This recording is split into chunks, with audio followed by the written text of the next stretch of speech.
Darating ang panahon na mawawala tayo sa mundong ito. At kapag dumating ang panahon na yun, hindi mahalaga sa kung gaano karami ng pera ang naipon mo sa bangko. Hindi rin mahalaga sa kung gaano ka successful sa trabaho or sa business mo.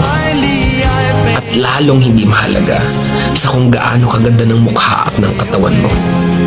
Dahil ang mahalaga pagdating ng panahon na yun ay ang sagot sa tanong na naging masaya ka ba? Nagawa mo ba ang kagustuhan ng puso mo kahit pag-gaano ka malito sa mata ng mundo? Dahil sa huli naman, ikaw naman magdadala ng mga memories na yon sa libingan mo. Hindi naman ang mga tao sa paligid mo. So make sure na bago pa dumating ang panahon, naaalis na tayo sa mundong ito.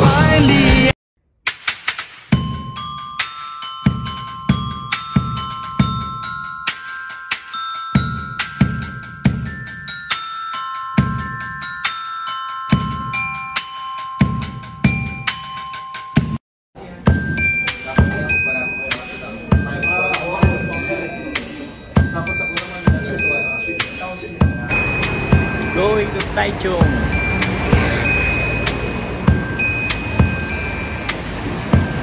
Dalawang van.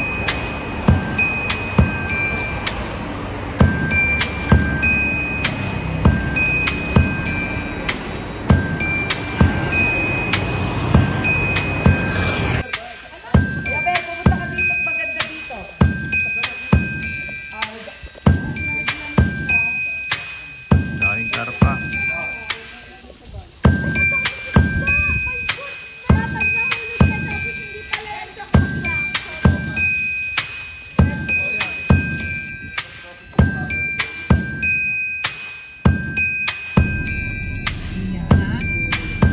Ang daming budo. Si Buda at si Budo. Dami oh. Ka na mag-picture. Mga budo-budo yan oh. Buda at si Budoy.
Si Suma.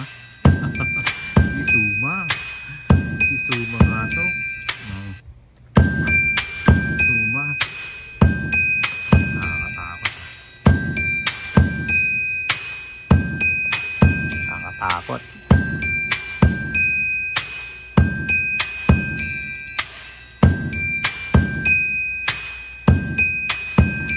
Nakakatakot.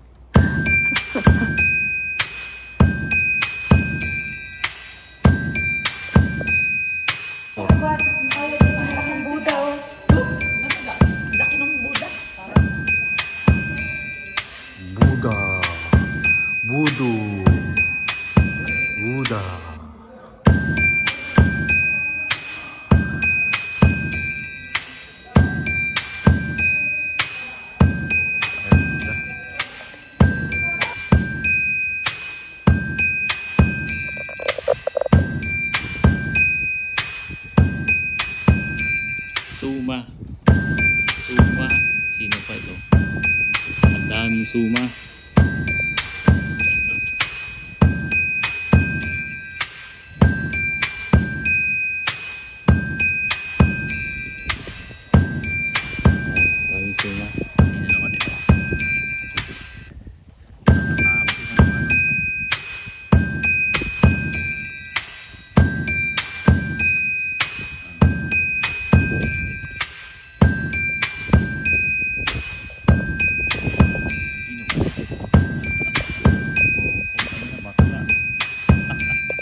Sino kaya ito? Ano bang mga pangalan niya?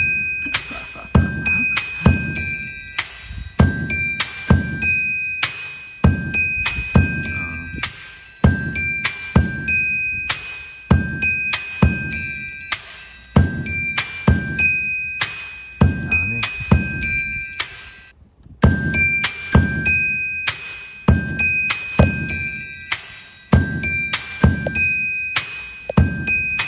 Sino kaya to? Sila. Wala kasi English translation. Chinese naman yun.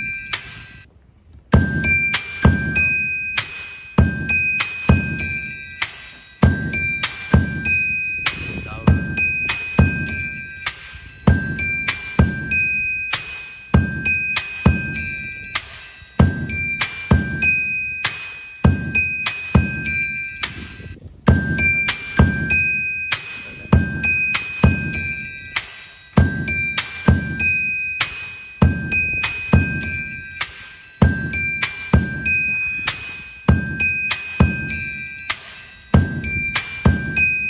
Dami.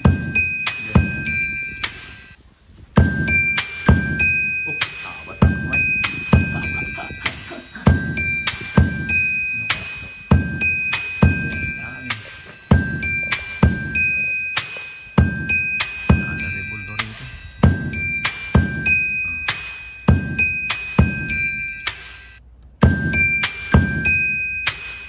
Sawa ang mata.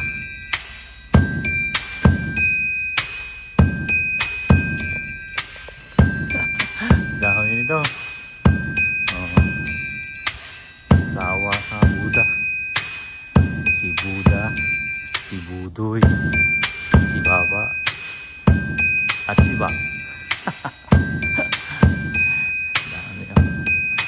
May mabait, may mukhang masama, mukhang santo, mukhang guns.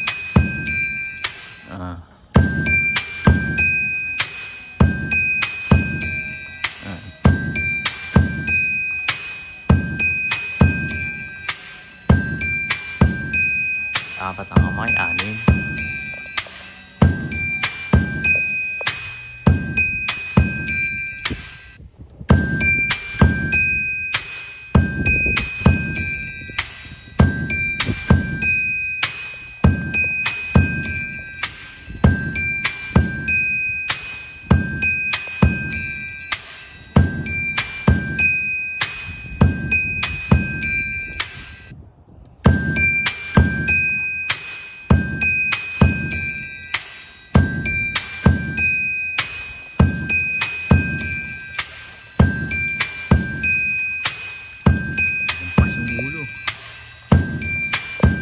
Sino ba to?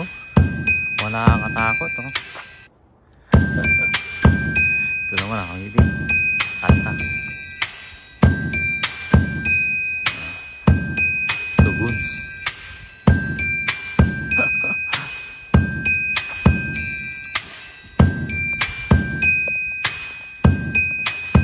Hindi bawal. Doon yung nakita ko yung nagbabantay. Sama ng klase.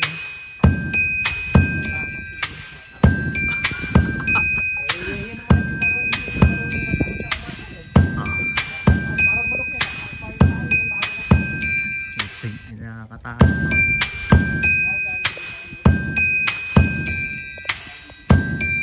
Pa, ang sama ng klase, oh.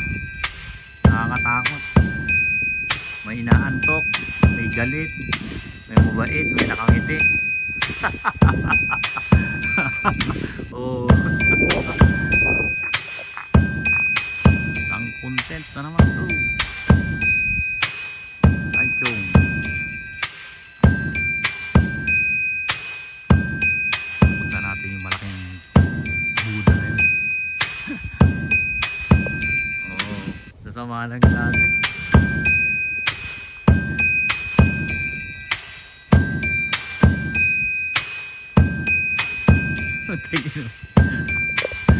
Nakakatakot ang klase. Napasok na ng Pilipino ang Taiwan.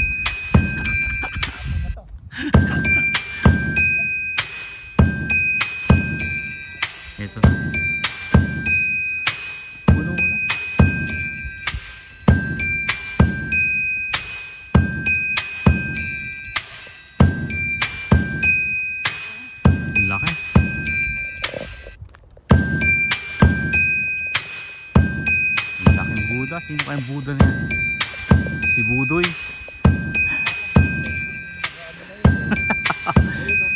Oh, nasa ano, oh. Camera. Camera. Oh, laki.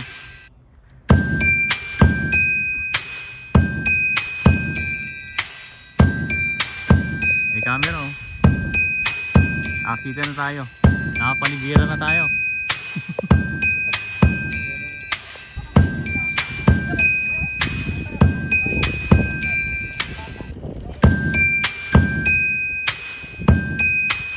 Oh, dami mukha, oh. Oh.